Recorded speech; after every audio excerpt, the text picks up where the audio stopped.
3, 2, 1. Welcome. I don't have the outline. I don't have the outline up. Actually, I was not prepared when I said I was prepared. Hello, and welcome to Outside the Search Bar, the podcast where we try to answer questions without using Google. I'm Emily Schubach, and I'm going to turn it over to my brother / co-host, Jacob. Hi, everyone. I'm Jacob. So each week, Emily and I are going to come prepared with questions that we don't know the answer to. We each have notes on our phones that are filling up with an astounding, yes, we say it every week, astounding number of questions, which is honestly a testament to how little we actually know. Of course, we would be remiss not to take listener questions. So if you have a tough question you would like us to answer on the podcast, send us an email to searchbarpodcast@gmail.com or follow us on social at searchbarpodcast. And also, we're really smart, so we probably have the answer. We always do. We always have something to say at the very least. We're very opinionated on facts. And we know how to type, so. Yes, but we Google it to make sure that we have the right answer. Exactly. Humble. Education. And now that our intro is over, we do not have another guest. It is just the dynamic duo. Yes, and we're not together in person because we've unfortunately gone our separate ways. I'm traveling in New York, New York. I'm back home. Slay. All right, so should we hop into our first segment? Yes, we should. Awesome. Our first segment is What's Trending? Ooh. Where we discuss the latest Google search trends from the week and give context, our thoughts, comments, concerns, and opinions as to what people are searching for. Emily, would you like to share the first topic? So the first topic we have today is Taylor Swift, because she is launching an album October 21st. I guess technically, yes. Tonight at midnight. It's midnight. So, well, they don't know what today it is. They don't know when we're recording. They probably think we do this in advance. We do it the day before, and I edit it the day before. It's a really high-tech production. Sometimes we do it in advance, and most of the times we don't. But here we are on October 20th. Yeah, Taylor Swift. Hours until Taylor Swift is dropping an album. Yeah. How do you feel? I feel very excited. I've heard a lot of leaks, and by heard, I mean read on Twitter, a lot of leaks that it's going to sound like Melodrama from Lorde, which is a very, very good album. And since I'm traveling in New York, if it has the same sound as Melodrama, I will adopt a completely new personality and just be a different person while in New York. That's fair. Yeah, I think you should. It seems like the kind of city you could do that in easily. Yeah, I mean, when I landed in New York, I listened to Welcome to New York by Taylor Swift. As you should. Therefore, thus, I should be a new henceforth. person. Henceforth, I should be a new person when Taylor Swift drops a new era. What kind of person do you want to be? Well, it depends on what the album tells me. Okay. I will blindly follow Taylor Swift and have her architect my life. Yeah, she's got a lighter on the cover of the album. I think that vinyls are going to be blue or lavender or something like that. So it's fun. Feeling a little edgy, a little melodramatic. And have you ever seen Taylor Swift in person? Yeah. I saw her walk by me on a red carpet once, and she was one of the only people. It was her and Lady Gaga are the only people I've ever stopped and stared at. Wow. When I was working on red carpets at Hulu. I went to a Taylor Swift concert on her 1989 tour, and it's very good. She's going to go on a world tour for Midnights as well, and I'm sure the tickets are going to be $500, but will I do it? What? Probably. Sponsor us on Patreon so Jacob can go see Taylor Swift. We don't have a Patreon. Please don't look for it. We don't. But if you're interested in sending us money, you can. Yes, you can certainly find a way to send us money. You could just DM us and let us know. Mm-hmm. The code word for our mother to make sure she's listening is Venmo us each $10. I hope she does it. That'd be cool. I think so too.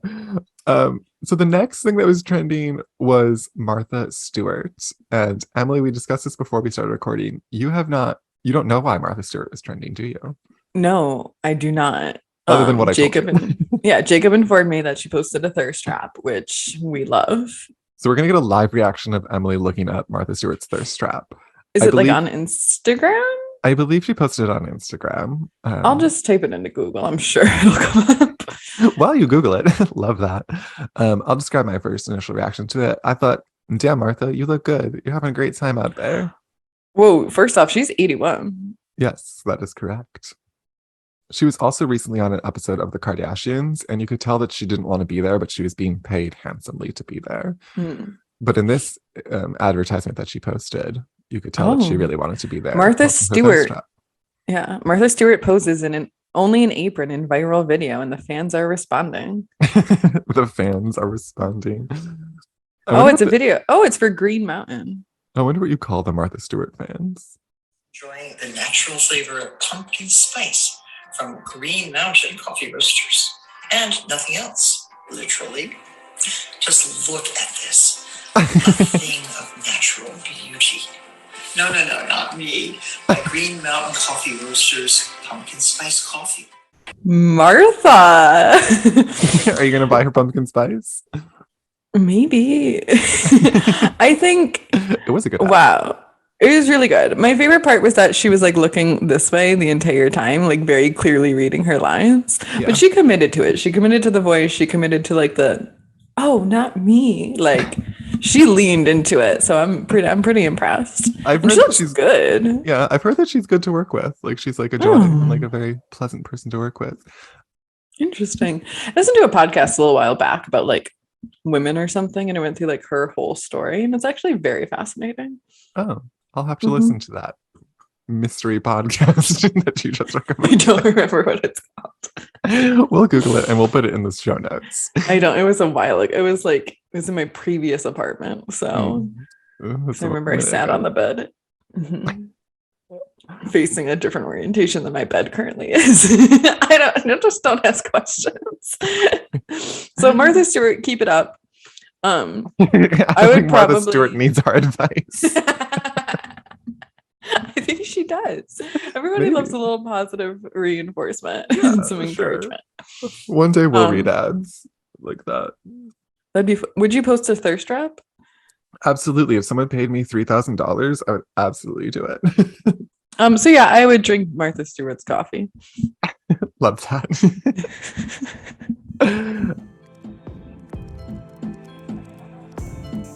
All right, so that takes us to the bread and butter of the podcast, the peas and the pods. I don't know. We try to come up with a new thing every week. I didn't prepare one. The skeletons and the ghosts, because it's almost Halloween. Oh, spooky. Spooky. The question and answer. So the question and answer is where we each present a question, we talk about it, and then we ultimately Google it to see if we got the correct hypothesis. Emily, would you like to share your question first? I would, but in all honesty, I don't remember which one we picked. Was it the Zodiac? Oh my God, are you not looking at them? I know I'm looking at it. I just don't. I put a star next to it. There is a star next to it. So my question, the star of the list of questions, oh boy, is why do zodiac signs change on the 22nd of the month? That is a great question. Thank you. Do they change on the 22nd? I hope so. Otherwise, this question's irrelevant. I feel like Aquarius changes on like the 20th because I'm born on January 26th and I'm like a very early Aquarius. I know that. I thought that it changed on the 20th. Leo ends on the 22nd because I'm the 20th and I'm not. I'm like the last of. Okay, so it looks like it's around the 22nd. Mm-hmm. Quick Google chart. Yeah. So 19, 20, 20, 22, 22, 22, 22, 21. Interesting. And then, 21, 20, 18. I guess that makes sense because the months are a different number of days. Yeah. Like February is only 28 days, so it could be earlier because of that. That's true. So maybe if you divide 365 by 12, you get the changing of the zodiac signs. So this actually brings up another question I almost brought another week was who decided how many days are in each month? Ooh, that's a good question. Didn't we look this up? No, I need to adjust. Thank you. Wasn't there something though about like calendars that we looked up and we were like, oh, there's like a couple of different calendars And one of them is the Roman calendar, and then another is like the Chinese calendar, and they're different days and different years. Yeah, I think that was the moon episode. That was like the second episode. The second I don't episode. remember We the learned calendar. so much from that episode. We learned something. Do I remember what? No. Tides? Tides. What's your initial sure. hypothesis? My initial hypothesis is that it has something to do with the moon. Mhm. Because obviously the moon is cyclical on like a 28-day-ish basis, I think. And the zodiac is of course based on the stars. And so it's the way that the stars move in the sky on a regular cadence. And perhaps that cadence is every 365 divided by 12, whatever that is. So if the moon moves on 28 days, isn't there 13 cycles of the moon in a year? Isn't there like a 13th zodiac, like a hidden zodiac? Is there? I think so. And that's my other question is, are there 12 zodiacs? Because I'm pretty sure there are, but I don't feel confident about that anymore. I feel like there were 12 zodiacs, but then there was a 13th one. And they're like, oh, there's a 13th one. We need to put this one in. And then people are like, nah, we ain't doing that. I would, if someone told you you're no longer an Aquarius, like, would you accept that? No. I would not accept not being a Leo. I feel like So. you have to accept what you were born as. Like, even if Yeah. the research changes, I don't know if you call it research, but like what do you call it?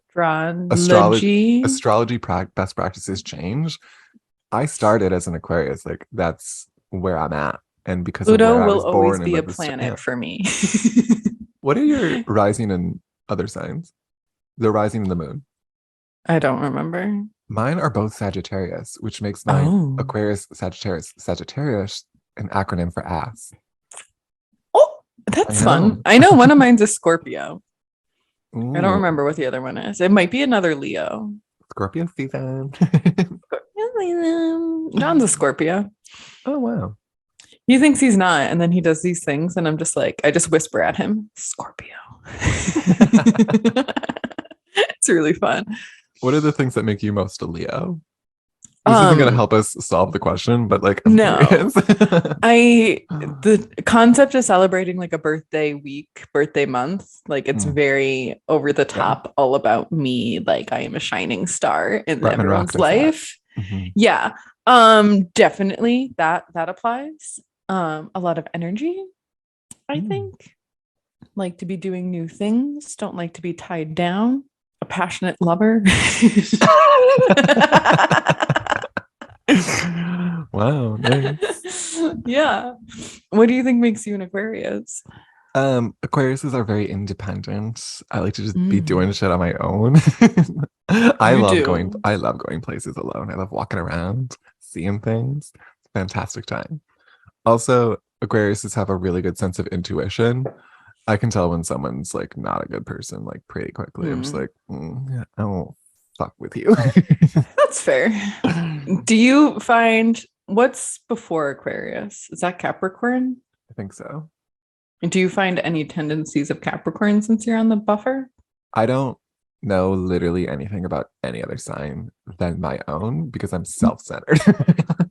I have slowly accumulated information on the signs based off of my closest friends, family members, and or people I've dated. That's true. So based off of the Capricorn I previously dated, very work-oriented, very structured. Like I will do anything to get shit done to the detriment of your relationships.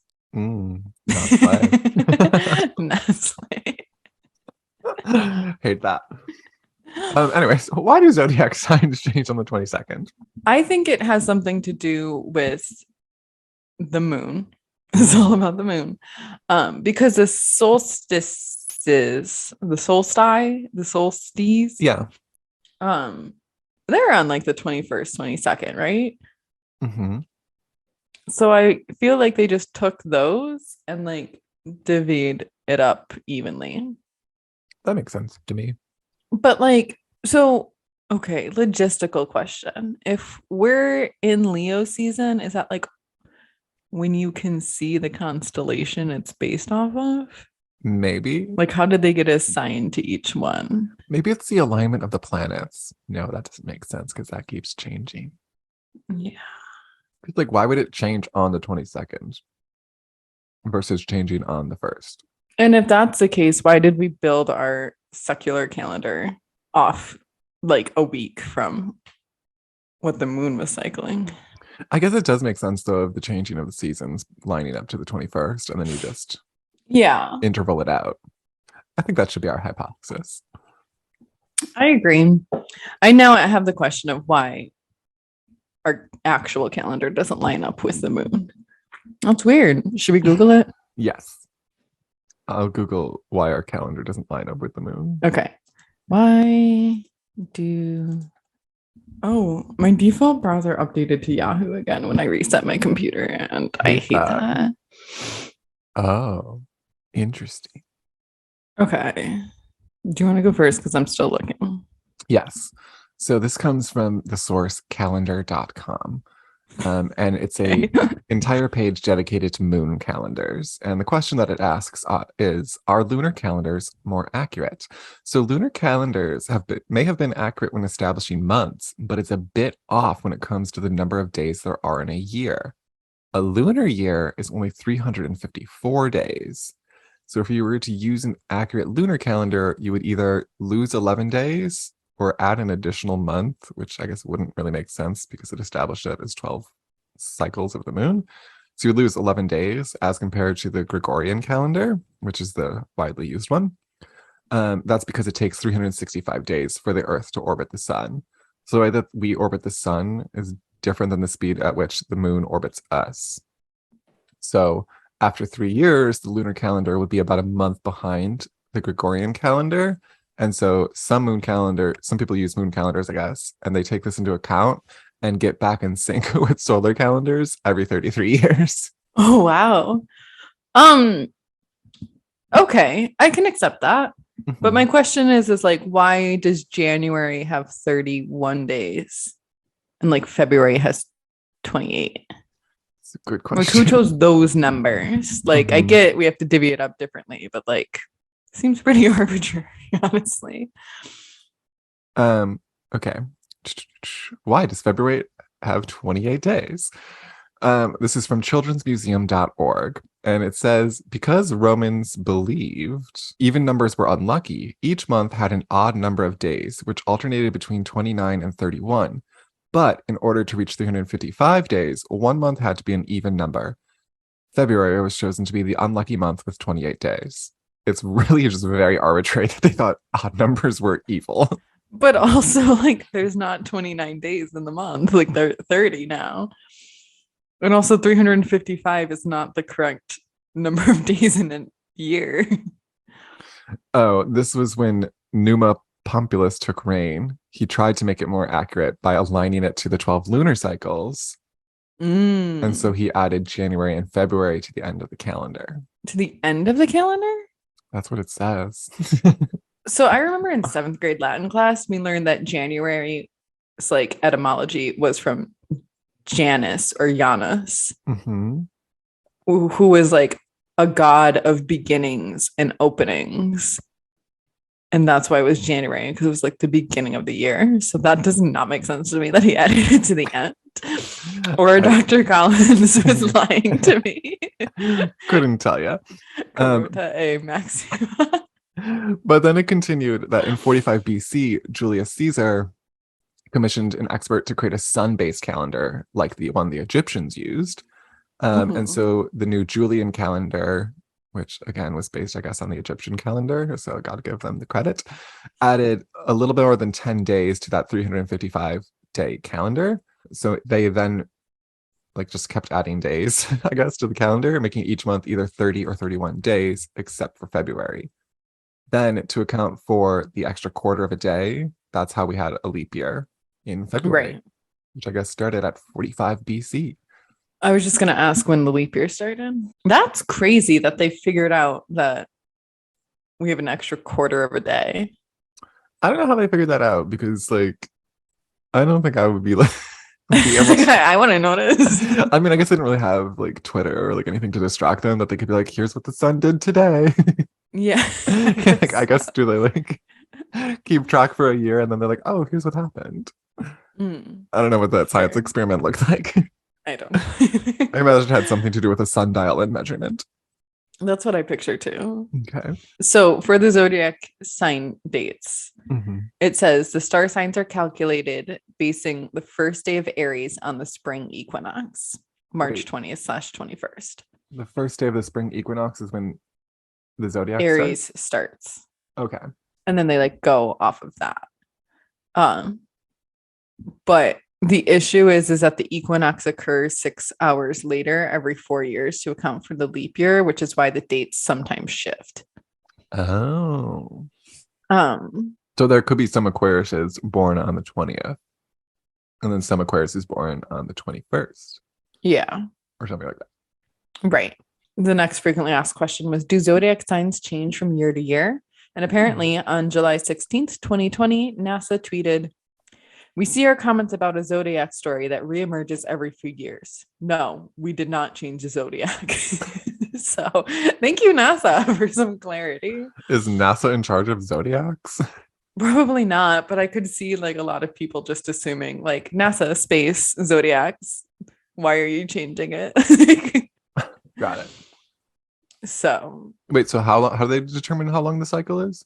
It starts based off of Aries starting on the spring equinox. Oh. And then it's divvied up pretty evenly. Got it. So they look funky, like you said about there's different days in the month. Mm-hmm. And then every 4 years it kind of like resets. Oh. It like evens out. Yeah. So it's saying that there are real zodiac dates, which are like the originals. Mm-hmm. 1, 2, 3, 4, 5, 6, 7, 8. It just doesn't do the last quarter of the year though, so I don't really understand that. It says you're a Capricorn though. It's a lie. I'm still a Leo, so I can accept this. I put my birth date into some calculator sometime and it told me everything about me. So I'm an Aquarius. Was it accurate? I don't know. On Snapchat it says that I'm an Aquarius. I got really concerned when I first started dating John and I looked to see if our zodiacs were compatible on Snapchat and it was like, good luck. Like, zoink, Scoob. Yikes. But here we are. Here we are. I don't know if I ever told him that. Well, they'll know now. If he listens to this. He's a couple episodes behind, I'll be honest. So is Justin. So it's fine. The code word is Venmo is each $10. Yes, the code word also applies to John and Justin. That's cute. You guys have like alliteration in your names. Mm-hmm. JJ. EJ. So do you feel like we've sufficiently answered your question? Yeah, I do. I feel really in tune with the solar system now. Amazing. For our viewers who are watching on either Spotify or YouTube, I ate something blue and now my mouth is blue. So here we are. What did you eat? I had it now and later. I was hungry. I'll edit out the crinkling of the wrapping paper when I finish this. Really good. All right, so now it's time for my question, which is a really good question. Mm-hmm. And so I had this question when I was in Trader Joe's last night, and I was in the cheese section looking for a piece of cheese to buy. And I was like, there's so many different types of cheese, specifically so many types of bries. And I was like, how do they make so many types of cheese and so many types of bries? And I love that rhymes. Quite frankly, I also don't know how they make cheese in general. So that is my question for the week. My initial hypothesis is that it has something to do with churning to make the cheese and something with curds. Okay. let's dive in. Yeah, let's do that. In terms of the variations of types of brie, to me, that's not even just brie. I mean, like cheese in general. Anything. Like, there's cheddar, there's pepper jack, there's.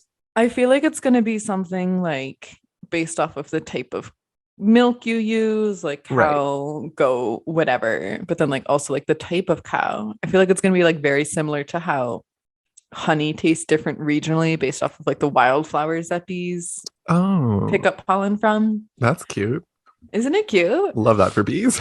Um, Unrelated, apparently one of our vendors bought beehives in our honor instead of giving us Christmas gifts, Love which that. is kind of cute. And then we just got a package delivered.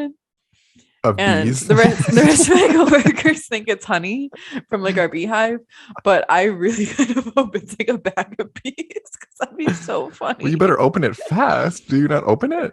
Well, see, this is the issue is they sent it to our corporate office in Texas instead of the corporate office around Washington, D.C. So you're never getting that bees. I don't know. Or the honey. Can you imagine the corporate office in Texas just opens it up and it's a bunch of bees? What's cute is like apparently they gave like a dedicated one to like my boss's boss. And, like they send her updates of like your bees have produced a surplus of honey this month. Like I love that. I want to buy some it's bees. so cute. I really want to buy some bees too. Bees, cheese, and bries. Exactly. So yeah, that's my hypothesis as to like why there's like different sub variants of specific types. And then I think the difference between like a mozzarella and a brie and a cheddar is based off of how it's made. I know one of them has something to do with like dust. Oh, Like there's like dust in the milk, and that's what kind of like helps it like aggregate and stuff. Feta cheese. I hate feta cheese. It always makes my stomach hurt. Oh, I love feta cheese. I like it too. I will risk the consequences. We're going to Italy. One of like the excursions from like one of the nicer hotels that we're staying at is like, do you want to go down to like the rolling hills of Italy and make fresh mozzarella? Yes. I reached out to them, but I just realized they haven't answered me, so I should probably like harp on them again. Yeah. I'm also curious, like, how do you make a cheese wheel? Like, that's really big. Yeah, it is. A lot of things about cheese that I was like, oh, what is going on? Because then there's other stuff like blue cheese that's like mold. Yeah. And there's also like shredded cheese nowadays that's like vegan. So it's like made out of like plants. And I'm like, what's going on? What do they make fake cheese out of? I've had it before and it's like surprisingly okay.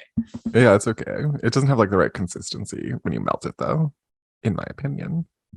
So we don't know how to make cheese and we don't know how they make the variations, but we're going to guess that it's cows versus goats versus cats. Yeah. And then I think the process, some are like moldy, some are like you just let them sit and ferment and get hard and age. I forget. I watched one of those like Bon Appetit things where they try to recreate like Lunchables pizza and they were trying to make mozzarella or something. And that was like, I think it's kind of like a sourdough starter. I'm pretty sure you get like the milk and you put some sort of like sourdough starter in it. And then like that creates the curds. Well, what is it? And then you like chunks of cheese.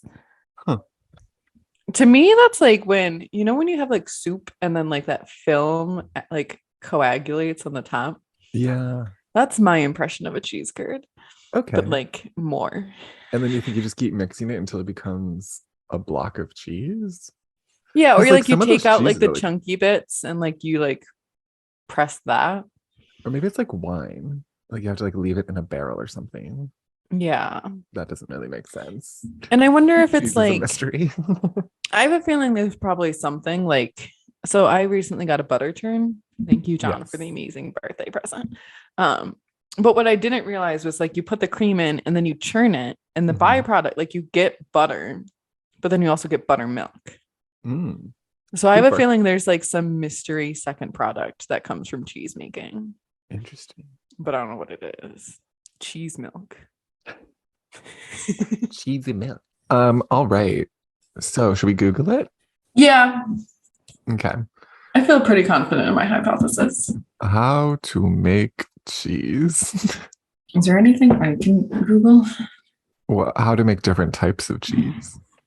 Okay, so this comes from Instructables.com, and it's a basic instructable about how to make cheese. It's not a recipe, but a great way to familiarize ourselves with the steps of this ancient craft. Number 1, we start with fresh, warm milk. Okay, The nicer and fresher your milk is, the more delicious your cheese will be. Love that. Number 2, acidify the milk. You're right. There's something about a sourdough starter here.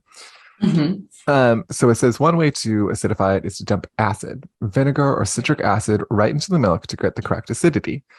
This process, called direct acidification, leads to cheeses such as ricotta and mascarpone. Another way to acidify it is to add cultures or living bacteria like a yogurt. And so those cultures will eat up the lactose in the milk, turn it into lactic acid. Then, step 3, you add a coagulant. The most common coagulant is rennet, the name for an enzyme which causes the proteins in milk to link together. So that was like the dust hypothesis I had, but it wasn't dust. Apparently. You mix the coagulant into the liquid milk until a gel forms. So it's like jello-y? Like what? I guess. Step 4 is to test that gel for firmness. So once you've given it enough time to work on the proteins in the milk, it transforms the liquid into a gel, and you can test for doneness by pressing with a clean hand onto the surface of the milk. And it looks like it's kind of just like oobleck. Okay, got it. Step 5 is you cut the curd. So now that you have the thing on top. So the gel is the curds. Yes. Okay. But then you cut it from the giant blob into smaller cubes or chunks, like tofu, is how I'm looking at this picture. You can do it with a knife or even a whisk. The size to which you cut the curds will dramatically affect the amount of moisture retained in the final cheese. So the smaller the initial pieces, the drier and more ageable the cheese will be, and then vice versa. So step 6 is to stir the curds, cook them, and wash them. So for the next several minutes or even an hour, depending on the recipe, you'll stir the curds in the vat. Sometimes you'll turn on the heat and cook while you stir. But during this phase, the most important thing is that the acid is continuing to develop inside the curd. And from the motion of your stirring, the curds are drying out. The more you cook and the more you stir, the drier your cheese will be. So is this like you just have the chunks now? There's no like liquid in it? No, there's liquid in it because like you just cut up the top layer, which was like the curds. So it is like the soup. Yeah, it's like soup at this point. And you're like stirring it. The curds are drying out and the acid is continuing to develop in the liquid. Okay. So from this, you wash, which is the process of removing some of the whey from the vat and replacing it with water. Where did the whey come from? The whey is the liquid, I think. Is that like whey protein? Maybe. Well, whey protein is milk, so. I didn't know that. It is. Okay. So there's our byproduct, like the buttermilk. Yes. We're so smart. By adding in the water, it creates a milder, sweeter, and more elastic cheese and cheese paste. Step 7 is you drain the curds. So it's time to separate the curds from the whey. You might do this final step by simply dumping the contents of the pot into a colander, or you might wait for 10 minutes to let the curds settle to the bottom and then press them together at the bottom of the pot before bringing them up and out of the pot. Generally, at this point in the process, we want to conserve the heat into the curds, encouraging them to mush back together to form a nice, smooth wheel. If we wait too long, the curds can get cold and the cheese falls apart. Oh. And then step 8 is to salt and age the cheese. Once the curds have been separated from the whey, you can add salt. Or you can move the curds into their final forms or baskets and press the cheese into a wheel before salting. If a cheese is salted, properly acidified, and has the correct amount of moisture inside, it can be aged into something more complex, or it can be eaten immediately. All right. So it seems like there's an 8-step process here, and depending on the way that you do those 8 steps, you can drastically affect the way you create the cheese. So all cheeses are made with this process, and it's just slight variations. I don't know if all cheeses are made by this process, but according to the milkmaid who wrote this article, it's literally what it says. That's how you make cheese. Oh, somebody made the process. Should we try to make cheese? No, somebody tried it themselves. Oh, he has got a cheese YouTube channel. Oh, wow. I'm on this guy's YouTube channel, and he's like, here's how you can make mozzarella. Here's how you can make salami cheese. Here's how you can make reblochon. Here's how you can make robolini. And I'm like, wow, there's a lot of different things that you can make. I wonder if we could invent our own cheese. Probably. So I asked if all cheese is made the same way, and Quora just says no. So Fairly descriptive answer. okay, here we go. usdairy.com. How is cheese made? Okay, so different types of cultures are used to create different types of cheeses. Right. That makes sense. Yeah. And if you do like the different processes too of like how you acidify it and how you drain the whey and all that stuff. I think you can get different types of cheeses as well. Yeah, and you can add other ingredients. I think I'm going to make Justin make cheese with me. That sounds really fun. I really need to email them because I want to go. And like, I think you like go and like milk the cow and then like make cheese from it. It's like really cute. I'm afraid it's going to be expensive. That's fine. Well, they also had like a luxury car, which like John kind of likes cars. So it's like, that'd be a fun birthday surprise for him. And then they asked me for a $6,000 deposit. And I'm like, no, babe. Never mind. Nor. All right. Well, I think that answers my question sufficiently. Yeah. Do you feel like you can make cheese now? Yes, I'm going to go try and make some cheese. I would honestly try to make cheese. I love that. It sounds fun. All right. Emily, would you like to take it to the listener question? I would love to. So this listener question comes from Maddie. And she asked, why do gas stations list prices down to 3 decimal points? I've never seen that done for any other product. Good question, Maddie. Great question, even. I don't think I've seen anything else listed down to 3 decimal points. I feel like if you look at the, like when you look at the like prices in the grocery store, can't you like look at like the per ounce cost? And sometimes those costs go down to like weird decimals, don't they? Yeah, you might be right. And I think that was my initial hypothesis is like, because gas is purchased by the barrel, like in huge amounts, that by the time they divide that price up, like that 3rd decimal point actually does make a difference. But at least from the consumer standpoint, it really looks like that, like, well, I'll put a 9 in it so it like seems like it's cheaper. But isn't it always like 9/10 of a penny or something like that? Yeah. Like that's a full penny, babe. Like just round up. Just charge me. Because like, what is it? 9/10 of a penny? Like you would need to get, I don't know, 10 gallons at least to make it like an even 9 cents or something. Wouldn't it be 1 cent at 10 gallons? Don't know. No, it's 9/10 of a penny. Yeah, so if you bought 10 gallons, you're saving 1 penny. Oh, sure. Yeah. I guess. I think. Yeah, I think it's just the barrel. Like that seems like a pretty sufficient answer to me. Yeah. I don't know like why you don't just round it though. Yeah, and like my question is like, even if their cost is like that weird unit breakdown because they buy it in such bulk, like why are you still presenting that to consumers? That is true. You know, like you're obviously marking it up. Just mark it up to a normal number. That is also true. I wonder if, I guess gas didn't used to be like $7 when it used to be 15 cents back in the day. Perhaps that was like a bigger thing for people because it would actually add up to more cents on the amount of gas that you're buying. And they just kept pace because why would they try to change something that people have used their entire lives when lives? That's viable. Like if you save a penny, that used to mean a lot. Yeah. A penny saved is a penny earned. Anyways, gas is evil and we should all use electric vehicles and renewable energy. I would get an electric vehicle next. Same. One day, at least a Prius. One day this podcast will solve climate change, but that day is not today. I do buy, I bought like those reusable makeup pads.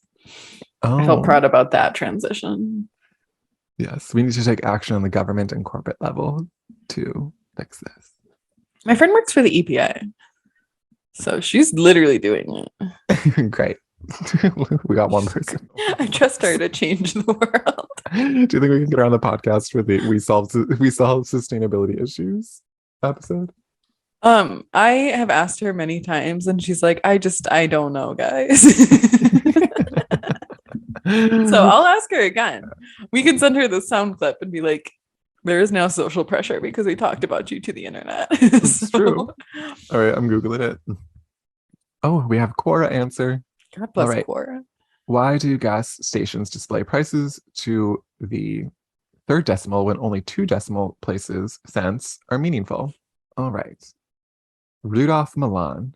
He has answered 1.6 thousand answers and has 1.8 million answer views. He answered this 3 years ago. And he said, in fact, the third digit beyond the decimal point is significant, otherwise known as a sig fig. Did you write that? Yeah. Rudolph is opinionated. I don't know if he meant it in that tone, but that's the tone I read it in. Yeah. Well, you pay for the gas to amount rounded off to 2 sig figs. The total cost of your fill up is calculated with an accuracy of 3 sig figs. This can be illustrated as follows. Suppose that the price was given at 2 sig figs and actually calculated at that accuracy. Let's say that gas costs $3.02 per gallon and you buy 21 gallons. You will be charged $3.02 times 21 for a total of $63.42. Now for the way it's actually done. Let's say the listed cost is $3.023 and you buy the same 21 gallons. If our consumer-based financial systems were able to handle 3 sig figs, you would be charged 3.024 times 21, which equals $63.504. But since some people pay cash and the consumer-based systems do not have 3 sig fig capacity, you'd be charged a rounded off amount of $63.50. So what's the difference in the totals? The first one with 2 sig figs was $63.42, and with 3 sig figs, it's $63.50. Okay.